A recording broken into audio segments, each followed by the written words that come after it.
El título del mensaje es El Altísimo. La frase, los nombres de Dios, se refiere a las denominaciones y títulos a través de los cuales Dios se revela a sí mismo. Él se revela a sí mismo en relación con personas en el Antiguo Testamento. Él tiene varios nombres. No es Carlos, Pedro, Juan, Jesús. Ese no es el nombre de Dios. Dios no tiene esa clase de nombres.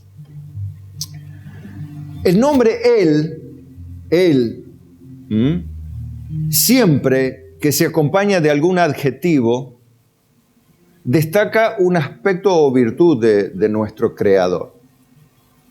Por ejemplo, El Elión, con Y, El Elión, que significa Dios Altísimo. Es justamente esa faceta de Dios que vamos hoy a desarrollar. La de Dios Altísimo o el Altísimo. El Elión, el Altísimo. Bien. El Shaddai, ustedes conocen. El Shaddai, Dios Todopoderoso. El Olam, Dios Eterno.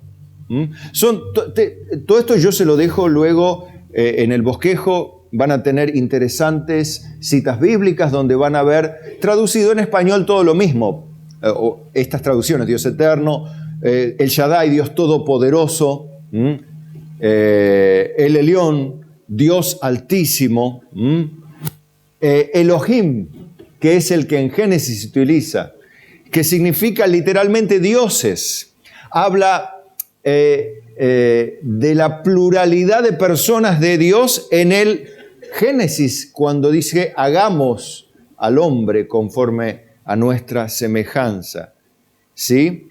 Habla en plural y Elohim o Elohim es justamente dioses, es el plural de Dios. Las diversas expresiones compuestas en que se utiliza él y un adjetivo, como dijimos, completan la revelación de la naturaleza y el carácter de Dios en relación con el hombre, de las cuales algunas también les voy a nombrar. También se lo traduce como Yahvé o Yahweh, o Jehová, Yahweh Jireh, Jehová proveerá, Yahweh Nisi, Jehová mi bandera o estandarte. Yo les dejo las citas bíblicas después donde lo pueden encontrar. A ver si usted lo sabe. Yahweh Shalom. Dios es paz. Muy bien. Bien. Yahweh Shammah. Jehová está allí. Yahweh Teskenu. Jehová nuestra justicia. Es difícil esta pronunciación. Bueno, Yahweh Rafa o Rafa, Jehová sana. Yahweh Tsebaot o Sabaot, Jehová de los ejércitos. Ese es otro lindo nombre de Dios. Jehová Shabaot o Sabaot. Adonai, Señor, dueño, amo, juez. Esta es todas las acepciones de las diferentes expresiones compuestas de Dios. Fíjese cómo se lo nombra a Dios. O sea, no alcanza el idioma que hay que ponerle muchos títulos y descripciones a Dios para poder llegar a identificarlo a Él. Kadosh, Yisrael, que significa el Santo de Israel. Bueno, aunque estos nombres de Dios se hallan con más frecuencia en el Antiguo Testamento, la revelación especial sobre su persona se extiende también en el Nuevo. Ustedes saben que Dios es un Dios trino. El Nuevo Testamento, por ejemplo, atribuye a Jesús los mismos nombres de Dios, Dios y Señor. Vosotros me llamáis Señor, recuerda, y decís bien, porque lo soy, decía Jesús. Y los fariseos, cuando le decían a él, y te haces, llamándote así, te haces igual a Dios. Y sí, decía él, ¿no? Dicen por ahí decir que tú eres rey. Has dicho lo correcto, le dice a Pilato. Bueno, a Dios, a Jesucristo se lo llama Dios. Les dejo toda la descripción, no voy a enumerarlo todo, ¿no? Se lo llama Señor, como acabo de decir. Se le llama Hijo con mayúscula, el Hijo. El Hijo de Dios. El Hijo unigénito, el unigénito del Padre. Bueno, el Hijo del Hombre con mayúscula, ¿no? El Hijo del Hombre.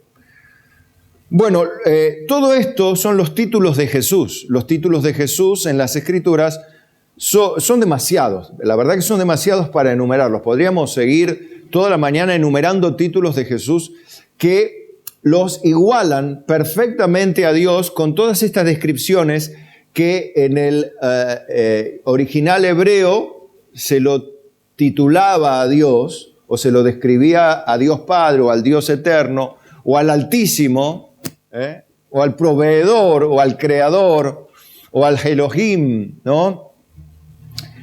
A este Dios tan grande. Quiero que vea esto porque quiero que tenga una perspectiva más profunda, más precisa de quién es Dios, hermanos. Porque vemos que estamos viendo, a medida que pasa el tiempo, que los cristianos parece que tienen a Dios como un Dios allá, un viejo sentado en un trono que miles de años atrás tiró una bolita de tierra en el espacio, la hizo girar y puso un par de monos allí y bueno, allá que según las leyes que él estableció siga girando y él va mirando de afuera y va anotando, ¿no? Va anotando mientras tanto. Algunos tienen como un Dios muy, muy lejano, así un Dios pasivo, silencioso, que no dice nada, no hace nada, que sí es soberano, todopoderoso, eterno, sí, pero está allá, más allá del sol, más allá de las estrellas, más allá del universo, muy lejos, ni siquiera no llega ningún hombre allá. Sin embargo, Él vino a la tierra, se humilló, se hizo hombre. Él es el ungido, el Cristo. Tomó forma humana, se aproximó al hombre, se hizo prójimo del hombre. ¿Cómo? En un determinado momento de la historia de la humanidad, Él toma naturaleza humana y de alguna manera sobrenatural la une a la divinidad.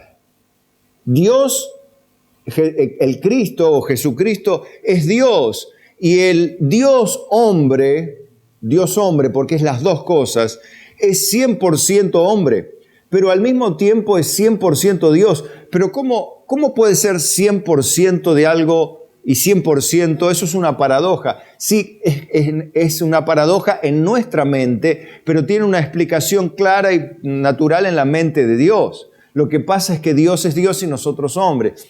Y ese es el problema, es que nosotros miramos a Dios, ese viejito sentado en un trono, lejos de aquí, más allá del universo, y tenemos esa perspectiva y no estamos viendo con la seriedad que se merece al Dios del cielo, al Dios eterno, al Elohim, al Dios múltiple en el sentido de personas, ¿no? Pero uno en esencia, al Dios de los ejércitos, al Dios, y hoy me voy a referir al Dios Altísimo, ¿no? Al Altísimo, qué superlativo maravilloso, me impacta, me pone la piel de gallina el solo nombrarlo al Altísimo, ¿no? Bueno, el Cristo, ustedes saben, ¿no? Y después de esto, las declaraciones que Jesucristo mismo hace del yo soy. Yo soy, por ejemplo, dice, yo soy el pan de vida, yo soy la luz del mundo, yo soy la puerta de las ovejas, yo soy el buen pastor, yo soy la resurrección y la vida, yo soy el camino y la verdad y la vida, yo soy la vid verdadera, y así, ¿no? Y sigue, ¿no? Cada uno de estos títulos está lleno de simbolismo del Antiguo Testamento, de la misma manera que en el Antiguo Testamento, como acabamos de estudiar, e insisto, le dejo todo este material para que usted lo disfrute después, a su alcance en el PDF. Está lleno de simbolismo todo esto, ¿no? En conjunto proporcionan, en el conjunto de todas estas denominaciones, cuando las vemos, en conjunto proporcionan una visión, yo le puse esto, fascinante, de la propia comprensión de Jesús sobre su identidad. ¿Quién es Jesús? El domingo pasado traté con toda mi alma de mostrar a Jesús, al Jesús que trae juicio en el Nuevo Testamento, y al Padre o al Dios Todopoderoso que extiende gracia desde antes de la fundación del mundo ya, ¿no? Ya extendió y preparó la gracia y preparó un Salvador antes de que el hombre fuese creado sobre la faz de la tierra. Ya Él preparó a un Salvador, al Dios en su segunda persona, al Dios Hijo, que tomaría naturaleza humana a través del vientre de María en el momento oportuno de la historia para nosotros. Dios es Dios eterno, Él está fuera del tiempo, trasciende el tiempo, la línea del tiempo. Nosotros caminamos en la línea del tiempo solamente en una dirección. Después las otras 3 dimensiones, ¿sí?, que conocemos, las dimensiones espaciales, en esas sí nos movemos nosotros, ¿sí? Nos movemos en 2 direcciones horizontales y una vertical, podría decirse. 3 dimensiones, podemos ir en cualquier dirección. Pero en el tiempo podemos ir en una sola, indefectiblemente hacia adelante. Dios está en y fuera de esas 4 dimensiones, la espacial y el tiempo. ¿Bien? Bien. Bueno, entonces quería referirme hoy al Dios o al Altísimo. El Altísimo. Usted sabe, me puse a revisar un poquito, con las herramientas, por supuesto, informáticas, no me puse a contar en la Biblia, pero me puse a contar las veces que se le denomina el Altísimo a sí mismo en la Biblia, así literalmente el Altísimo, 56 veces. 56 veces se le dice el Altísimo entre el Antiguo y Nuevo Testamento, ¿no? 56 veces. Después se lo refiere, y es con un versículo con el que voy a terminar, con el alto y sublime, ¿no? O el Altísimo y sublime Dios. Qué bueno, me encanta. Bueno, y empecemos por citar algo que citamos el domingo pasado, que Dios doblega a los más orgullosos y poderosos de la tierra hasta que entiendan que Él es Dios. Hoy vemos que la gente se burla de Dios, levanta su puño contra Dios, insulta a Dios, y aún vemos cristianos enojados contra Dios. Vemos cristianos que desafían a Dios, que le dicen a Dios lo que tiene que hacer, al Altísimo. Le dicen lo que tiene que hacer, le ordenan. O simplemente les importa un pepino lo que el Altísimo determine y diga. Y especulan, simplemente. Especulan. Estamos hablando de creyentes. No digo de no creyentes, porque el creyente, hasta en el Apocalipsis, habla de que se le permitirá blasfemar contra Dios y Dios todavía no va a hacer nada. Pero usted sabe que la Biblia dice, y se lo dejo esto para que investigue usted. ¿Conoce la frase Dios ama al pecador, pero no al pecado? ¿Conoce esa frase? Bueno, pero ¿por qué en el Nuevo Testamento, por ejemplo, Jesús no predicaba diciendo eso? Dios los ama, muchachos. A los fariseos, ¿por qué les decía? Dios los ama. Dios los ama. Arrepiéntanse, Dios te ama. ¿Ustedes vieron a Jesús predicar eso? Me suena raro. Yo me puse a pensar, ¿dónde Jesús dice, Dios les ama? Sí, pastor, pero en Juan 3:16 dice, de tal manera amó Dios al mundo que ha dado su Hijo unigénito. Pare. Hoy es el Día de la Madre y viene todo el mundo a casa. Es una frase que usamos nosotros. Bueno, vamos a la Biblia. Los fariseos decían, mirá a este Jesús, todo el mundo va tras él. ¿Iba toda la humanidad tras él? No.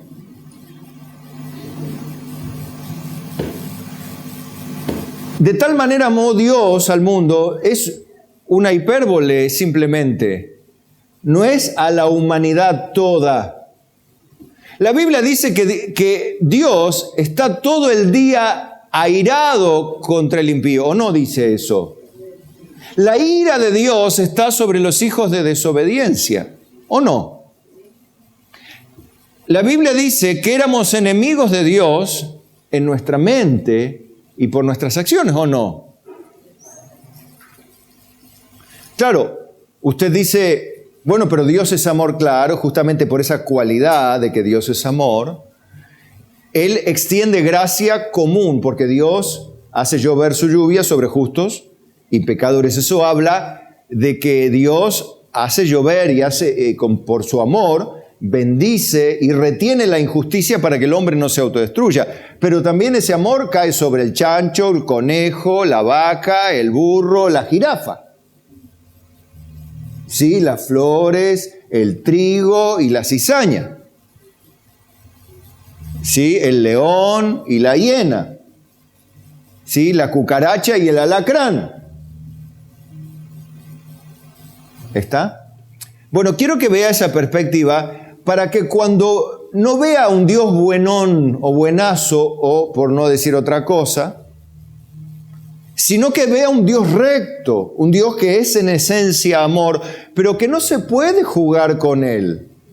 Y ahora me voy a dirigir a los cristianos, que parece que juegan con Dios, poniéndose sobre el Altísimo, siendo más altísimos que Él. Y yo hago esta figura, ¿qué pasa si usted abre la hornalla con la ventana abierta, ¿no? Supóngase, abre la hornalla, la grande, la cocina, no la deja abierta sin encender, ¿no? Y empieza sentadito en la silla a encender fósforo.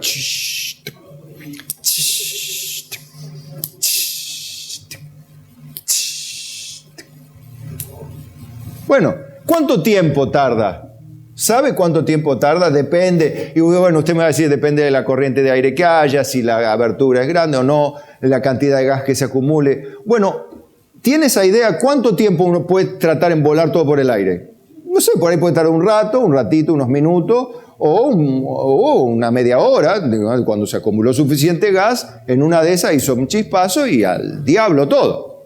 Bueno, así están los cristianos. Yo los imagino así, jugando con Dios, ¿no? Diciendo, bueno, sigamos prendiendo fosforito. Hagamos de nuestra vida, independientemente del Altísimo.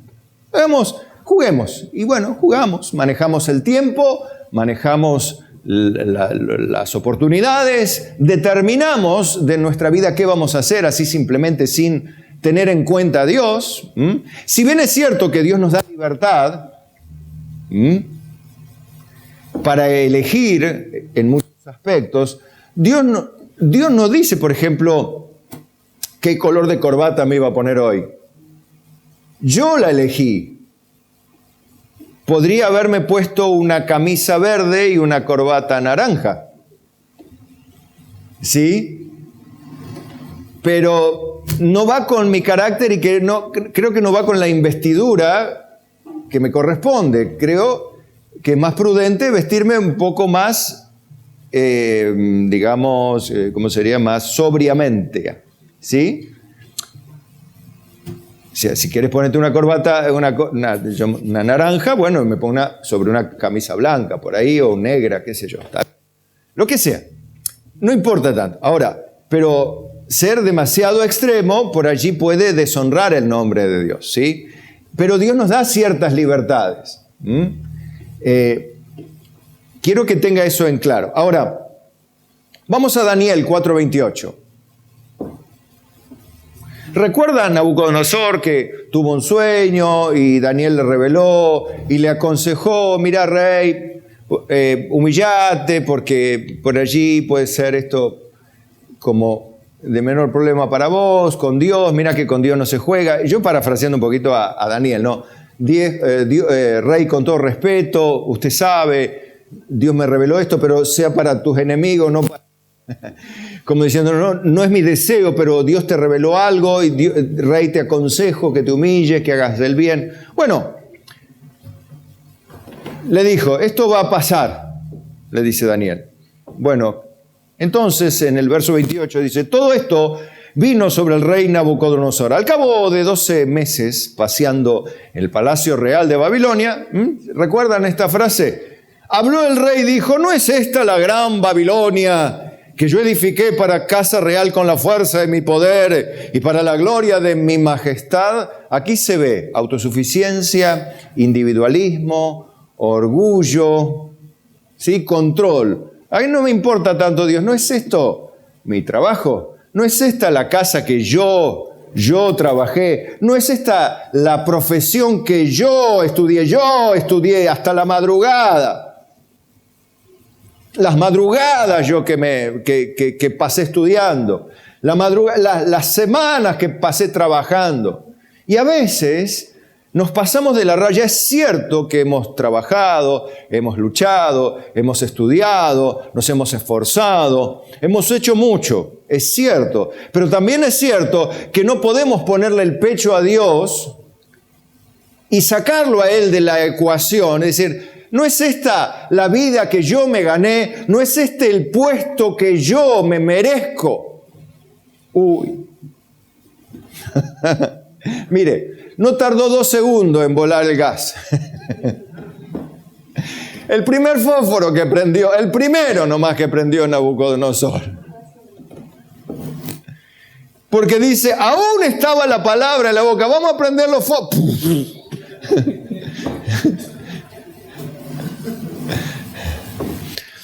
Aún estaba la palabra en la boca del rey cuando vino una voz del cielo. A ti se te dice, rey Nabucodonosor, el reino ha sido quitado de ti. ¡Wow! Y de entre los hombres te arrojarán y con las bestias del campo será tu habitación. Y con los bueyes, como a bueyes, te apacentarán.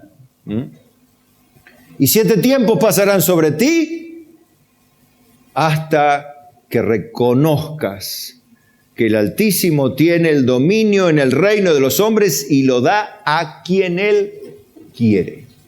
Yo hago lo que quiero, dice Dios. Le doy el dominio a quien quiero. Así que sea la última vez que se te ocurre prender tu propia luz, un fósforo en mi presencia. Esto que nos sirva, hermanos, que de Nabucodonosor no tenemos nada en el sentido de poder político, dominio, poder económico, soberanía. Pero a veces nos hacemos soberanos de nuestra vida. Nos determinamos y nos imputamos la gloria, y ese es un grave peligro. Es como el fósforo en la habitación llena de gas, hermano. Por eso va a entender lo que significa te prefiero frío o caliente y no tibio. Porque el que está frío, bien apartado, es como aquel que está lejos de Dios y si vive apartado y sigue apartado y muere apartado es porque evidentemente nunca fue salvo, muere perdido. Pero vivir como perdido entre los salvos es la misma condición que empezar a jugar con la caja de fósforo en una habitación llena de gas. No sabes cuándo explota, pero en algún momento va a explotar. Así le pasó a Nabucodonosor y con el primer fósforo, no hubo mucho tiempo. Un año. Y obviamente pasó un año y fue creciendo el orgullo, porque primero Daniel le dijo, rey, por favor, mira, hace bien las cosas, portate bien, con Dios no se juega, a Dios tenerlo en cuenta en todo, tenerlo en cuenta en tus caminos, en tus decisiones, consultar con gente que sabe de Dios, que conoce a Dios, que conoce su palabra, que conoce su revelación. Te aconsejo, rey, le decía, con todo respeto, rey, yo esto no lo deseo para ti, pero te aconsejo. Y yo diría lo mismo, hermano, yo le aconsejo, mire, no tome a la ligera a Dios, no lo tome así nomás, no tome las palabras de este siervo que trae la Biblia así nomás, no la eche tras su espalda, se lo aconsejo con todo respeto, no es una amenaza de mi parte. Yo le diría, como Daniel, le diría a usted con todo respeto, como siendo, como dice la Biblia, tratando a los demás como superiores a él mismo. Yo lo trato a usted como si fuese mi superior, le diría, hermano mío, con todo respeto, y dígale a otros, avísele a otros que tengan cuidado con Dios, que no jueguen con Dios, que no manipulen a Dios, que no especulen con Dios, que no piensen que Dios está como el viejito allá sentado atrás de las estrellas, mirando la bola de tierra que echó a girar y que está anotando. Él va anotando nada más algunas cositas que, bueno, a su pobre mente se le vienen. Cuidado con tener una imagen tan degradada del Altísimo, porque así empezamos. Y le voy a traer una serie de versículos donde usted va a ver que las declaraciones de la Biblia muestran que Dios hace lo que quiere con quien quiere. Y podría decir cuando quiere y como quiere, ¿no? Porque Él es el Altísimo, el Elión. ¿Sí? Salmos 107, verso 10. Algunos moraban en tinieblas y sombra de muerte, aprisionados en aflicción y en hierros, por cuanto fueron rebeldes a las palabras de Jehová y aborrecieron el consejo del Altísimo. El consejo del Altísimo viene a través de los maestros de la palabra de Dios, de los maestros de las congregaciones, que exponen y traen claridad, como Daniel trajo claridad a Nabucodonosor. Así los maestros de las congregaciones traen claridad al pueblo de Dios en general, que tiene en cierta medida un mandato a llevar a cabo cuando reine con Cristo sobre la tierra. Por lo tanto, tiene que prepararse bien para esto. ¿O no sabéis que juzgaréis a los ángeles, dice Dios? Ustedes van a juzgar a los demonios, ¿sabían? A los ángeles, sí, también a los ángeles caídos. Bien, por eso quebrantó con el trabajo sus corazones, cayeron y no hubo quien los ayudase. ¿Por qué no hubo quien los ayudase? Porque ¿qué pasó? Aborrecieron el consejo del Altísimo. Y si aborrecieron el consejo del Altísimo, se acabaron los consejeros. Bueno, pero puede ir a un médico, a un psicólogo, un consejero. Si aborreces el consejo del Altísimo, se acabaron. Se acabaron. No hay más nadie que te pueda dar otro consejo superior que el consejo del Altísimo.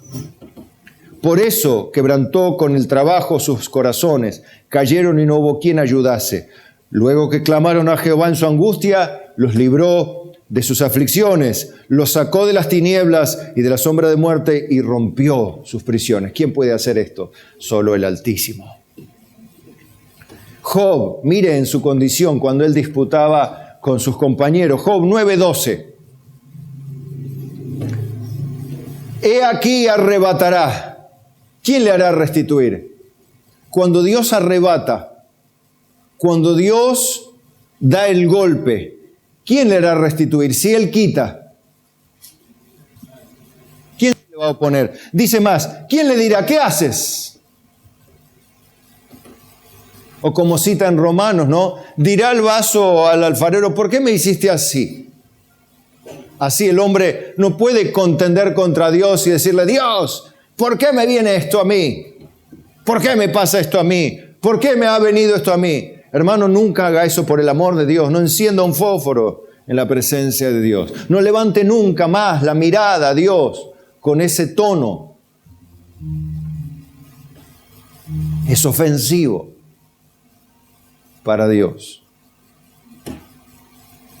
Dios no volverá atrás de su ira y debajo de Él se abaten los que ayudan a los soberbios. O sea, ni siquiera puedes ayudar a un soberbio porque terminas como ellos, aplastado por la ira de Dios. Por más que le digas, Señor, ¿cómo vas a hacer eso con una persona?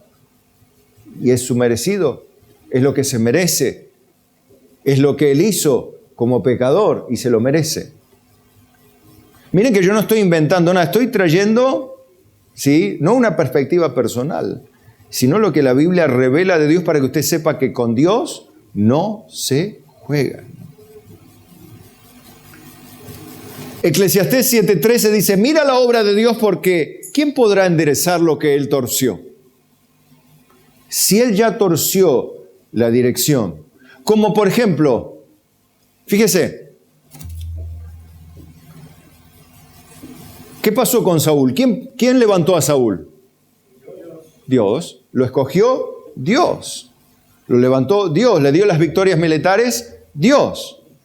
Sin embargo, vino el profeta Samuel y en un día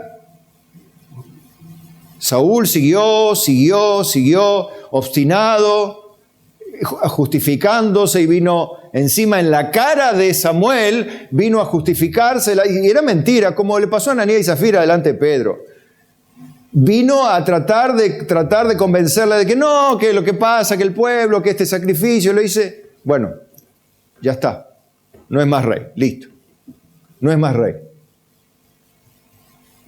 Y se puso a llorar el profeta, no llores más, ya determiné que no es más rey, no es más rey.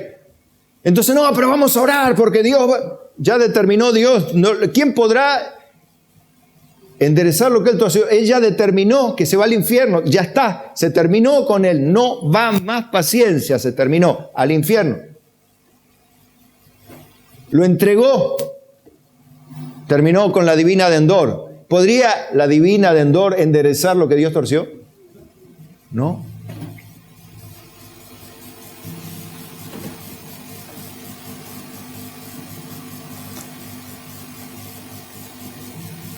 ¿No? ¿Y no fue llamado Judas? ¿Quién lo llamó? Dios, en la persona de Cristo. Llamó Dios. ¿Quién le dio poder para hacer milagros junto con los otros 11? Dios. Para hacer señales, preparar el camino para que él vaya y siga evangelizando. Fue Dios. ¿Quién le dio la bolsa para ser tesorero del grupo? Jesús, Dios. Pero él fue llamado el hijo de perdición. Él sabía desde el principio quién le había de entregar. ¿Quién podrá enderezar eso? Pregunto al mismo tiempo, ¿tenía Judas la posibilidad de arrepentirse como lo hizo Pedro después de haber negado al maestro? Sí. ¿Era libre para arrepentirse o tenía prohibido arrepentirse Judas? No estaba prohibido arrepentirse, pero no quiso. Y Dios no lo enderezó eso. Y nadie lo puede cambiar. Él determinó su propio destino. Él escogió vender al maestro por 30 piezas de plata. Sabía que está mal, pero no quiso arrepentirse. Le remordió la conciencia, se suicidó, pero no quiso arrepentirse. Y así le pasa a muchos cristianos, están enojados contra Dios. La Biblia dice que el impío tuerce su camino y luego su corazón se enardece contra Dios. Se enardecen contra Dios, pero porque el impío torció el camino y le vino sobre él todas las consecuencias de su propio pecado. Y la culpa, ¿quién la tiene? Dios, la iglesia, como Caín. Caín, cuando Dios le dijo lo que había hecho mal, como no podía levantar el puño contra Dios, porque Caín sabía quién era Dios, estaba muy cerca ya del conocimiento de Dios, ¿a quién agarró? Y el que más cerca que tenía, al hermano, y lo mató. Y así pasa con el ser humano, hermano. Muchos ya se atreven a levantar el puño contra Dios siendo creyentes, o por lo menos sabiendo quiénes son los creyentes y quién es Dios. Y si, claro, y si no se la pueden agarrar con Dios porque le tienen un poco de miedo, se la agarran con el pastor, se la agarran con el hermano, se la agarran con alguien, tratando de echar la culpa a alguien. Pero no están dándose cuenta que están luchando y peleando contra Dios. La Biblia dice que el que os toca, la niña de los ojos de Dios toca. No toquéis a mis ungidos, dijo Jehová. Y las personas van y tocan a los ungidos. David sabía esto, a pesar de que Saúl ya estaba descartado. Dios me libre de tocar al ungido del Señor. ¿Se dan cuenta? Y nosotros, hermanos, ustedes como pueblo, tenemos el Espíritu Santo y somos ungidos, tenemos la unción del Santo, la unción del Espíritu. Usted no ha sido ungido con aceite, ha sido ungido con el Espíritu de Dios, ha sido consagrado y ha sido sellada su alma para el reino, ¿sí? Todavía no ejerce su función de gobernante, ahora está como siervo. Después viene la gloria, ¿sí? Bien. ¿Quién podrá enderezar lo que él torció? En el día del bien goza del bien y en el día de la adversidad considera. Dios hizo tanto uno como lo otro a fin de que el hombre nada halle después de él. Las personas piensan que puede haber una independencia de Dios y puede vivir mejor. No es lo correcto. Éxodo 33, 18. Mire, Moisés con todo temor le dice a Dios, pero con ya la confianza, ¿no? Porque Dios dijo que Moisés con él hablaría cara a cara, ¿no? En un sentido que sería muy cercano. ¿Por qué? Porque entonces dijo, te ruego que me muestres tu gloria. Y me imagino la risita de Dios, ¿no? Ay, Moisés, amado Moisés, Moisés, Moisés. Él le dice, y le respondió, yo haré pasar todo mi bien delante de tu rostro y proclamaré el nombre de Jehová delante de ti y tendré misericordia del que tendré misericordia y seré clemente para con el que seré clemente. Si a mí se me ocurre tener misericordia de alguien, nadie me lo va a prohibir, porque contra tales cosas no hay ley, ¿o sí? ¿Dios puede ser injusto? No, pero puede tener misericordia cuanta quiera. Dios no puede ser injusto. No, porque Él es justo, pero puede tener misericordia, pero de quien quiera. No está obligado a tener misericordia de todos, o de uno, o de algunos, de quien quiere. Simplemente es así. ¿Quién pondrá a enderezar lo que él torció? Si Él lo quiso llevar así, ¿quién le puede decir qué haces? ¿Por qué haces así? Dijo más, no podrás, le dice Moisés, no podrás ver mi rostro, porque no me verá hombre y vivirá. Y era Moisés. No era Carlitos Pérez, era Moisés.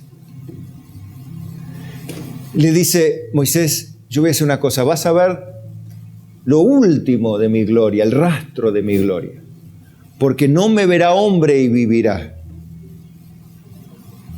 Él es el Altísimo.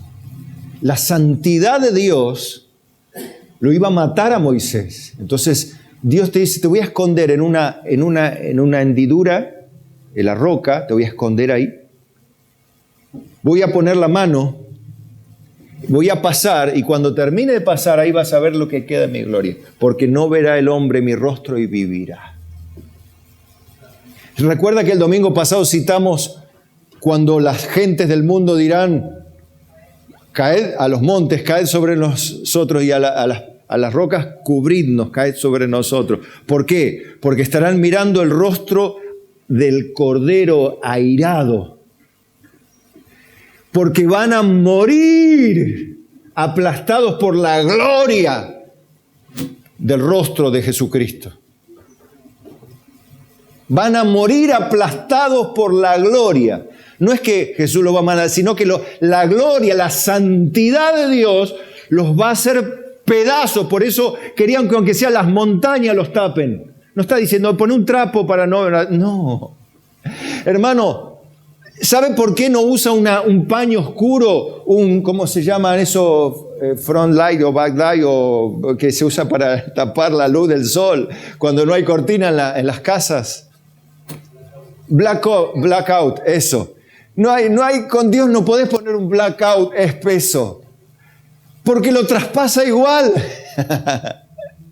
Por eso dice, poné una montaña delante de mí, porque no podemos ver la ira del Cordero. A Dios enojado no lo pueden ver, porque van a ser aplastados por la gloria de Dios, la gloria de Jesucristo. Romanos 9:14. ¿Qué pues diremos? ¿Que hay injusticia en Dios? En ninguna manera. Pues a Moisés dice, acá cito lo que Pablo citó del Antiguo Testamento, ¿sí? Tendré misericordia del que yo tenga misericordia y me compadeceré del que yo me compadezca. Así que, explica Pablo, no depende del que quiere ni del que corre, sino de Dios que tiene misericordia.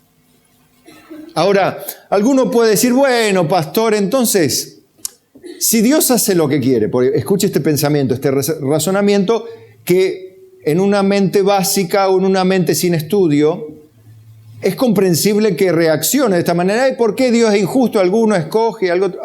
Pare. ¿Dios es injusto? No, Dios no es injusto. Él simplemente está ejerciendo una faceta de su carácter. Voy a tener misericordia del que yo quiera tener y me compadeceré del que me quiera compadecer. ¿Por qué? Porque lo correcto es juzgar al delincuente por sus delitos y al pecador por sus pecados. Y lo correcto es darle la condena que corresponde. Y si usted transgrede la ley humana, hay en los diferentes códigos civil, penal y demás, ¿sí? Hay las condenas apropiadas para los delitos, para purgar en la cárcel. El problema es que la ley de Dios no es la ley humana. La ley de Dios es la ley del Dios Altísimo, y la altura de su ley y transgredir la ley de Dios es transgredir la altura infinita de la ley de Dios. Por eso tiene una condena infinita. Por eso es eterna la condenación. ¿Por qué? Porque no transgrede las leyes de tránsito, transgrede las leyes del Dios Altísimo, ¿entiende? Entonces, lo correcto que el juez haga es condenar eternamente a la persona que por lo menos un pecado tenga, porque escrito está, y Dios lo determinó así: el alma que pecare, esa morirá. Dígame algún alma que no peque. Todas excepto Cristo. Por eso sobre Cristo se cargó el pecado de muchos, para que por medio de Él muchos sean salvos. Para que nosotros, los que creemos en su misericordia, en Él, en su obra, en su reino, en su palabra, seamos salvos y no tengamos que pagar por nuestros pecados, ni presentes, ni pasados, ni futuros, porque Jesucristo ya pagó por nosotros. Ahora, el problema está en aquellos que, claro, quieren los beneficios del sacrificio de Cristo, pero no quieren las obligaciones. Como hoy, todo el mundo expone sus derechos. Pero nadie reclama las obligaciones que tienen para con Dios. Cuando uno asume un compromiso con Dios, Él dice: ¿no sabéis que no sois vuestros? Que vuestro cuerpo y vuestro espíritu son de Dios, que por precio fuisteis comprados, que no sois vuestros, no te perteneces. ¿Y por qué los cristianos actúan como si les perteneciese su tiempo, su vida, su intelecto, su talento, su capacidad, sus dones?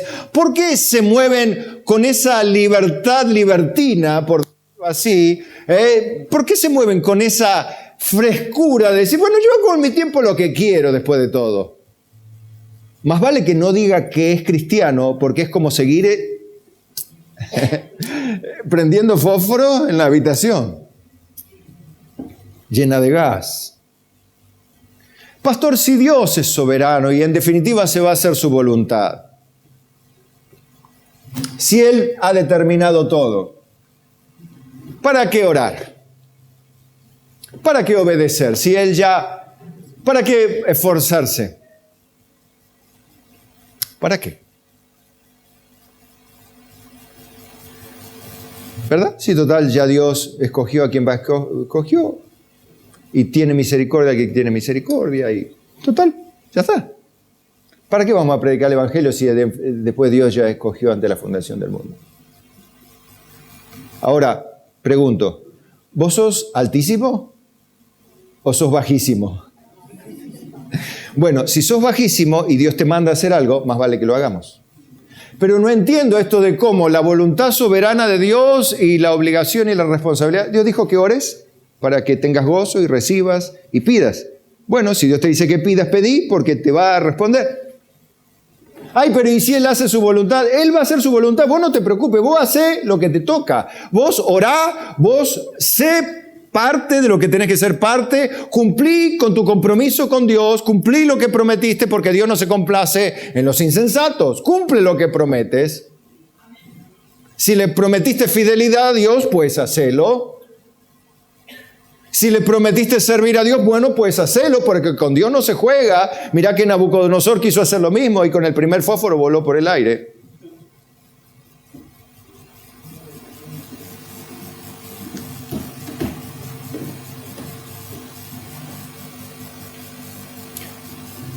Lo que pasa es que, otra vez dije, usted ni yo, como somos bajísimos, No podemos entender toda la mente del Altísimo, ni entra este concepto de que la soberanía de Dios al mismo tiempo respeta la libertad del ser humano de hacer lo que quiere. Usted tiene que hacer lo que debe, no lo que quiere. Si usted hace lo que quiere, está poniéndose por encima del Altísimo. Usted se pone más alto que el Altísimo respecto a su propia vida, ¿o no? Sería, si yo hago lo que quiero con mi vida, soy cristiano, me estoy poniendo por encima del Altísimo. Bien. Salmo 76:7 dice, tú, temible eres, ¿y quién podrá estar en pie delante de ti cuando se encienda tu ira? ¡Wow! Desde los cielos hiciste oír juicio, la tierra tuvo temor y quedó suspensa. ¿Y ahora qué va a pasar si Dios se enojó? ¿Qué va a pasar? Lamentaciones 3:37. ¿Recuerdan lo que escribió Jeremías? ¿Quién será? Pero para esto Jeremías había visto la arrasada que Dios le dio a todo Israel. Y él todavía dice, ¿quién será aquel que diga que sucedió algo que el Señor no mandó? Como diciendo, bueno, todo esto pasó por cuestión fortuita. Ay, porque de la boca del Altísimo no sale lo malo y lo bueno, no en el sentido que de la boca del Altísimo no sale el pecado, pero sale el juicio. ¿Por qué se lamenta el hombre viviente? El que vive, ¿por qué se lamenta? Pues si usted me dice, se lamenta la persona que está en el infierno, y bueno, sí, se lamenta, porque en el infierno ¿qué hay? Lloro y crujir de dientes. ¿Qué es el crujir de dientes? Y el seguir odiando a Dios en el infierno. ¿Y el lloro qué es? Y seguir lamentándose por no haber hecho oído o no haber dado oído cuando era el tiempo oportuno. ¿Por qué se lamenta el hombre viviente? Laméntese el hombre en su pecado. Pero ahora quiero que vea la otra faceta de Dios,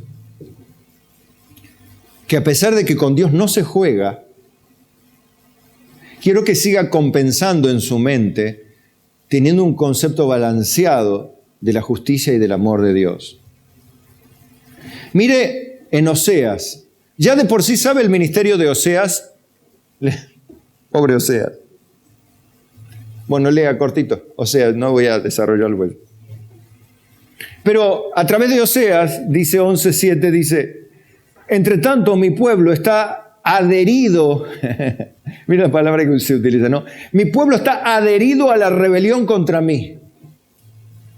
Aunque me llaman el Altísimo, ninguno absolutamente me quiere enaltecer. Jesús decía lo mismo, me llamáis Señor, Señor y no hacéis lo que yo os mando. Pero Dios dice, mire, a su pueblo le dice, ¿no? ¿Cómo podré abandonarte, oh Efraín? ¿Te entregaré yo, Israel? ¿Cómo podré yo hacerte como Adma o ponerte como a Zeboim? Las ciudades como Sodoma, Gomorra están por ahí también. Mi corazón se conmueve dentro de mí, se inflama toda mi compasión. Qué lindo, ¿no? Pero mire esto, dice, no ejecutaré el ardor de mi ira ni me volveré para destruir a Efraín, porque Dios soy y no hombre, el santo en medio de ti, y no entraré en la ciudad. Como diciendo, ¿sabes por qué no te voy a hacer pedazos? Porque no soy como vos. Reaccionario, violento, irascible, fuera de control, descontrolado emocionalmente. Yo no soy así como vos. Conmigo no se juega, pero mi corazón se inflama de compasión, dice, por ti. ¿Por quién? ¿Por quién? ¿Por cualquiera? No, por los que Él escogió.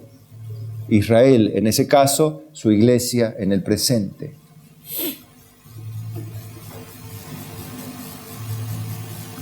El santo entrará en la ciudad en pos, Y mire, dice, en pos de Jehová caminarán. Él rugirá como león. Y los hijos vendrán temblando desde el occidente. ¿Cómo van a venir los hijos? ¡Wow! Cuando Dios da la orden, ¿sabe cómo van a venir? Temblando así, para que me llame el Señor. O como algo así como nos pasaba en la escuela, cuando esos maestros bien rectos. Pedraza, venga para acá. Y se levantaba la señorita Pedraza. Sí, profesor. Por el quickie que tenía a ver qué iba a poner. Y le decía, muy bien, la felicito por su trabajo. Ay, menos mal, decía. Se esforzó mucho en su trabajo. Bien, Pedraza. Vaya a sentarse. Tiene un 10. Ay, malísimo. Ahí se afloja todo uno, ¿no? Se le quedan temblando las piernas. Bueno, así va a ser con Dios. Como ave acudirán velozmente de Egipto y de la tierra de Asiria como paloma, y los haré habitar en sus casas, dice Jehová. Pero dice, me rodeó Efraín de mentira y la casa de Israel de engaño. Judá aún gobierna con Dios y es fiel con los santos. Está haciendo la diferencia, ¿no? El reino del norte, el reino del sur. Jeremías, para que vea cómo es Dios con su pueblo, con sus escogidos, con los suyos. Jeremías 46, 28. Dice, tú, siervo mío Jacob, no temas, dice Jehová. Qué lindo, ¿no? Cuando Dios te dice, no temas. Porque yo estoy contigo, porque destruiré a todas las naciones entre las cuales te he dispersado. Pero a ti no te destruiré del todo. Sino que te castigaré con justicia, de ninguna manera te dejaré sin castigo. Ay, Dios. Yo pensé que zafaba de esta. Te dice, fulanita, vení, no temas, no tengas miedo, vení. Hay que...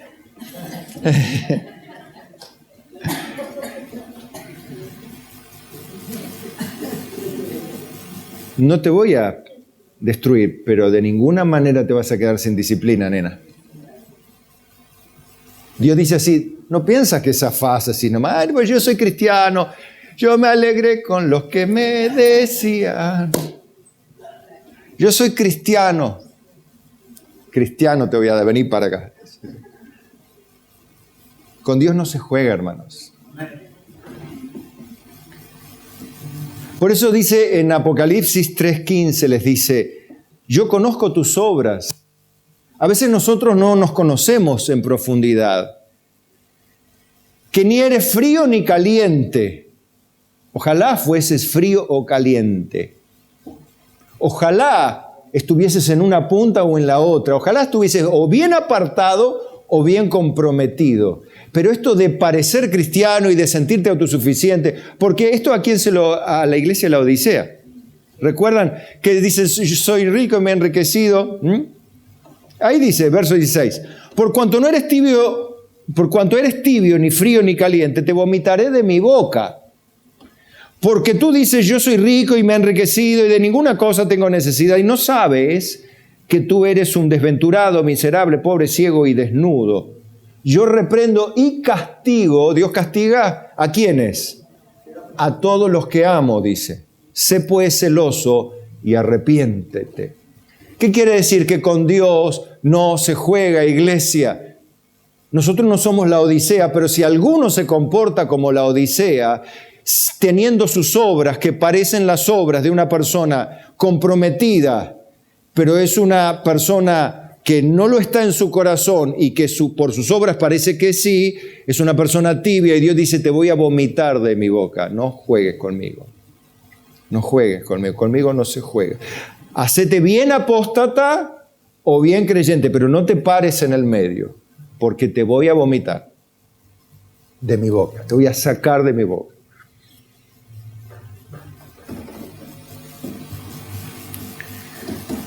Hermanos, Dios quiere que seamos, a pesar de su altísima santidad, Dios quiere que seamos como Él y nos humillemos en nuestra incapacidad. Él quiere eso.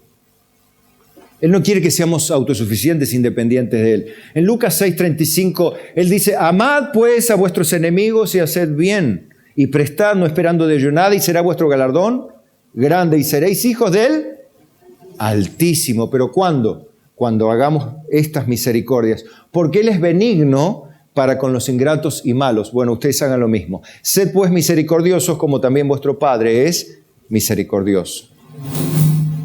¿Recuerdan? En Miqueas 6:6 dice, ¿con qué me presentaré ante Jehová y adoraré al Dios Altísimo? O sea, ¿qué es lo que quiere Dios de mí después de todo? ¿Qué es lo que quiere Dios que yo haga? Cuidado con el tono, dice Dios. Baja el tonito. Yo hago esta representación así, teatralizo un poco, porque es lo que representa nuestras actitudes, a veces conscientes y a veces inconscientes. Y un poco lo ejemplifico con nuestra vida natural, ¿no? Para que entiendan quién es Dios, que con Él no se juega. Me presentaré ante Él con holocaustos, con becerros de un año. Se agradará Jehová de millares de carneros o de 10,000 arroyos de aceite. Daré mi primogénito por mi rebelión y el fruto de mis entrañas por el pecado de mi alma. Oh hombre, Él te ha declarado lo que es bueno. ¿Y qué pide de ti, Jehová? Solamente hacer justicia y amar misericordia y humillarte ante tu Dios.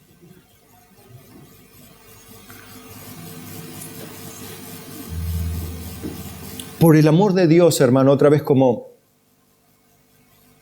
decía Daniel a Nabucodonosor, con todo respeto, rey. Y yo le diría a todos los hermanos, los que nos ven por el video, con todo respeto, mi querido hermano, amigo, no tenga miedo de cualquier cosa, tenga miedo de Dios, por favor. Téngale miedo a Dios. A Dios no hay que tenerle miedo. Sí, por favor. ¿Usted piensa de qué nos salva Dios cuando nos salva? Y de la muerte y del pecado. Ah, sí. ¿Y quién quita la vida? Dios. Entonces, al que le tenés que tener miedo es a Él, no a la muerte. Porque Él es el que quita la vida. Y la da. El que humilla y enaltece. El que derriba y levanta es Él. Es Él.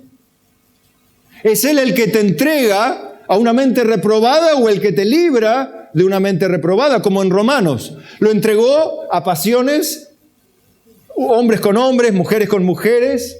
Los entregó a una mente reprobada para hacer cosas que no convienen. Lo entregó. Ya está. No hay nadie que pueda hacerlo volver porque Dios ya lo entregó. Entonces, ¿a quién hay que tenerle miedo? A las doctrinas modernas, a las falsas doctrinas. Hay que tenerle miedo a las ideologías modernas. ¿A quién hay que tenerle miedo? ¿Al diablo que traiga engaño? ¡No!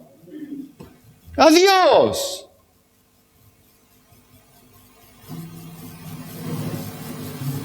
Pastor, pero a Dios no hay que tenerle miedo. Bueno, está bien. Vamos a escucharlo a Jesús para que no sea yo el que hable. Lucas 8:26.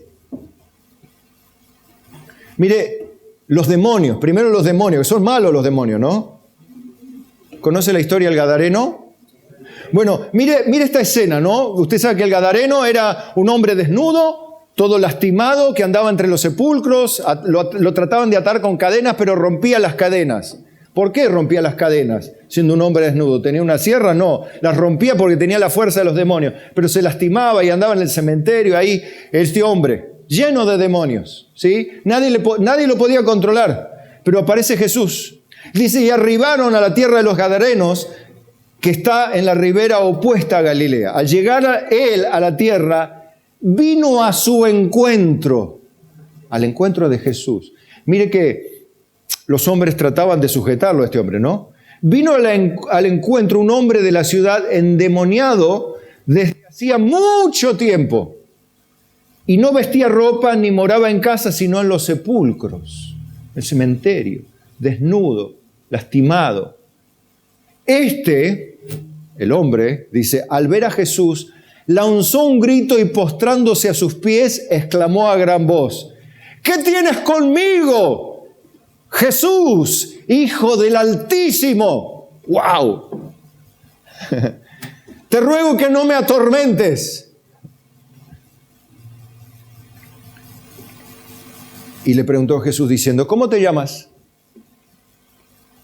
Y él le dijo, Legión, porque muchos demonios habían entrado en él. Los demonios estaban hablando, no el hombre endemoniado. Los demonios habían poseído totalmente a este hombre. Y los demonios, legión, la legión de demonios, que eran como 1000, venían todos a postrarse delante del Altísimo. Los demonios muertos de miedo le decían, por favor, te ruego que nos dejes entrar en los cerdos, aunque sea, y no nos mandes a... Jesús les da una orden nomás, bueno, vayan a los cerdos. Nada más, la seña nomás. Salieron los demonios, entraron los chanchos. Y los chanchos no pudieron soportar a los demonios adentro y se despeñaron por un abismo. Se murieron todos y se murieron los chanchos y los demonios fueron al abismo. Con Dios no se juega. Pero los demonios le tenían miedo, por eso le decía, te ruego que no me atormentes. Le tenían miedo a Jesucristo. Y cómo lo desafiaban a él, ¿no?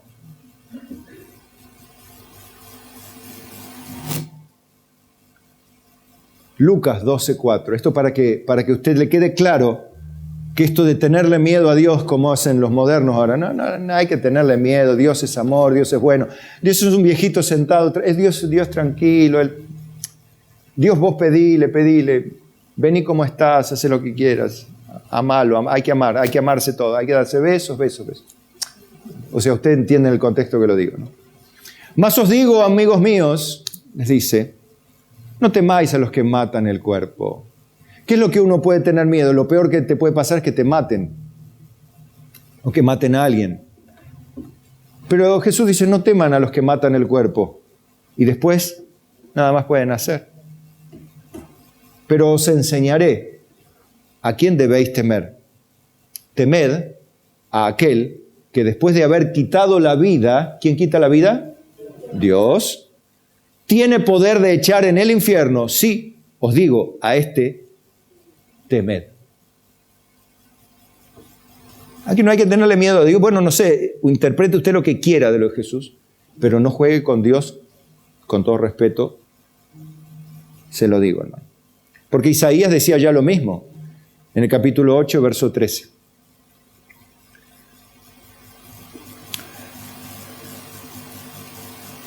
Leas conmigo. Isaías 8:13.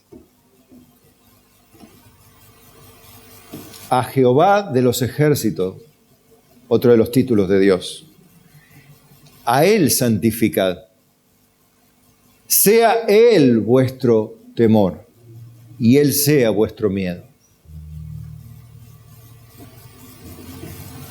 Entonces, hermano, hoy hemos, creo, desarrollado un concepto mucho más claro del Altísimo, que con el Altísimo no se juega, hermano. Que nadie puede estar más alto que el Altísimo. Más vale que usted y yo seamos bajísimos. Y nunca levantemos el rostro con una mirada siquiera ofendida o airada delante de Dios, ni de lo que Él hace, ni de lo que Él determina. No lo hagamos. Yo le pido, Señor, ayúdame, por favor, a usar de toda gracia que tú me des para ser el hombre que tú quieres que sea, pero no permitas, Señor, ni que la soberbia se enseñoree de mí, ni que peque contra ti, ni te niegue, ni haga daño a tus hijos, ni siquiera con las palabras. Entonces yo tengo confianza si oro así, porque Isaías 57:15 dice, porque así dijo el alto y sublime. ¿Quién? El alto y sublime. El que habita la eternidad y cuyo nombre es el Santo. Me encanta esto. Yo habito en la altura y en la santidad. Pero también esto, y con el quebrantado y humilde de espíritu, para hacer vivir el espíritu de los humildes y para vivificar el corazón de los quebrantados. ¿Para qué? Para darte vida, hermano. El Altísimo también se viene bien abajo a buscarte. Y te dice, no temas, aliéntate, levántate. Yo soy Dios, yo soy que tiene el control de todo. Yo hago lo que quiero y como quiero. A Jesús le dijo, pídeme y te daré por herencia de las naciones. Jesús dijo, hasta ahora no habéis pedido nada en mi nombre, pedid y os será hecho.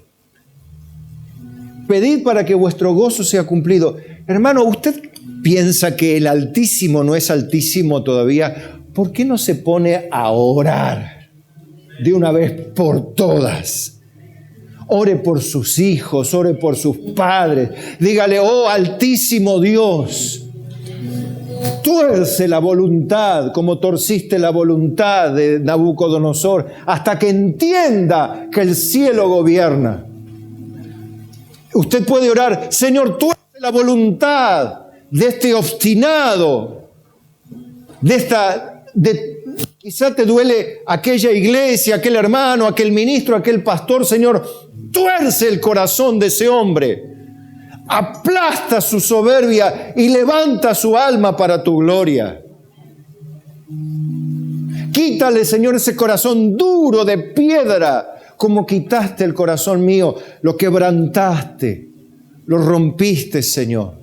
Porque tu palabra es como fuego y como martillo que quebranta la piedra. Envía tu palabra y sánalos y libértalos de su ruina. ¿Por qué no ora, hermano, con confianza? El Altísimo oye, el Altísimo nunca dejará de ser el Altísimo. El Elión, Dios Altísimo. El Altísimo Dios, el que está por sobre todo, el que tiene dominio sobre todo, quien hace lo que quiere, como quiere y con quien quiere y cuando quiere. Pero si Él tuvo ya misericordia de ti y se compadeció de ti porque quiso simplemente compadecerse, aprovechalo. Aprovecha el envión. Y no dejes nunca de barrenar esta ola si te sirve la figura, la ilustración. Montate sobre la gracia de Dios y navegá viento a favor. Usá de toda la bendición que Él te ha prometido, porque Él dijo que a los humildes le da mayor gracia. Él resiste a los soberbios, pero da gracia. Gracia pura, perdón puro a los humildes. No tengas miedo de pedirle a Dios, tenerle miedo a Dios, pero no tengas miedo de pedirle, no tengas miedo de arrepentirte, no tengas miedo de pedir misericordia. Porque si no le pedís misericordia, la santidad de Dios va a aplastar a todos los que estén fuera. Los va a aplastar, los va a hacer pedazos. Pero antes de que Él suelte su ira, porque la ira de Dios está retenida, está sobre los hijos de desobediencia, todavía no cayó. Entonces, sacalos de debajo con tus lágrimas, con tu ayuno, con tu lamento, con tu clamor, con tu dolor, con tu desesperación, como la viuda. Hazme justicia, dame a mi hijo, dame a mi hijo, dame a mi hija, para tu reino, Señor, para tu gloria, Señor, para tu gloria, Señor, no por la mía, no por mí, sino para que tu nombre sea engrandecido en mi familia, en mi iglesia, entre mi gente y solo para tu gloria. Amén, amén. Fin del mensaje.